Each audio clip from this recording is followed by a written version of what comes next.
tay tôi dùng mà đảo lại cho nó nè Anh thì có đi. đừng đó rồi A H Ơ Bơ Cơ Dơ Đơ E G H I K L M nè N O O ô lúc con này O E Nó sơn. Cua Thôi chúng ta Sơ Đấy ôi đó. Tờ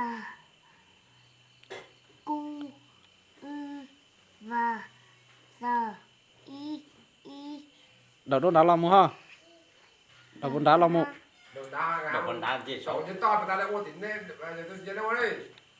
Nó sao đảo con nó sáu Y Vào đó. Sơ Và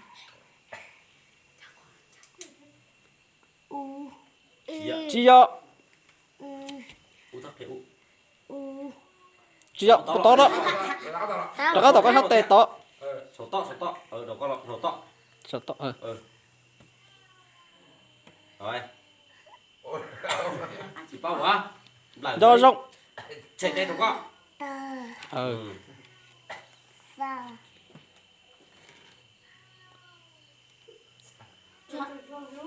Rồi cuối á. Cho trùng trùng à.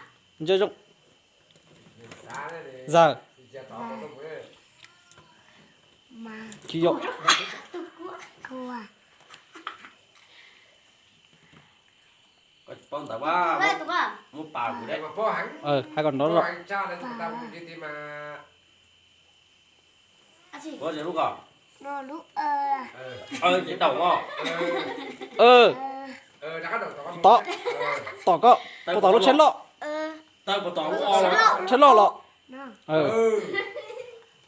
đảo đây Lu Ô anh tôi. U o nó Bông nó. nè nè Mì đấy này Ô cái po. giờ trong thì có sự giờ trong đó Lại nghe một nghe. Tôi con gì chỉ bắt tuần này. nè Này. giờ trong có tao tao muốn này Bắt tuần này đó. Món chú thì sao?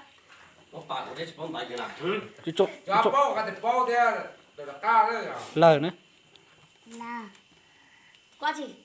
Ca đầu to Tụi tao làm mãi chỉ nhọc ăn tụi luôn. Y là Là ca được đó. gì cho rộng Đồng đó. Cà E G Đờ có to Tụi tao lo. Ca được thế. Sẽ cắt đợt. chỉ cho xã Sao mà. chỉ cho xã Sao này po nè cái này chị.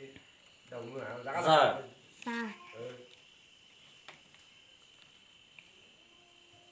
Na chỉ cho Ca giờ trong sự một bà cũng thích Ở chỉ cho bờ Bờ lúc còn có đảo tạ Đừng có ớt người ta chỉ nhọc ăn. giờ trong có sự cá chơi con nè hai cái chơi có hai có đầu đây Ở A đợi lưỡi tệp cho con một đầu của tao Nó một làm rõ Á Ở Bơ Cơ Dơ Đơ E G H I K L M Cho sáng tôi. nè Na lúc còn đầu lâu rồi O Bơ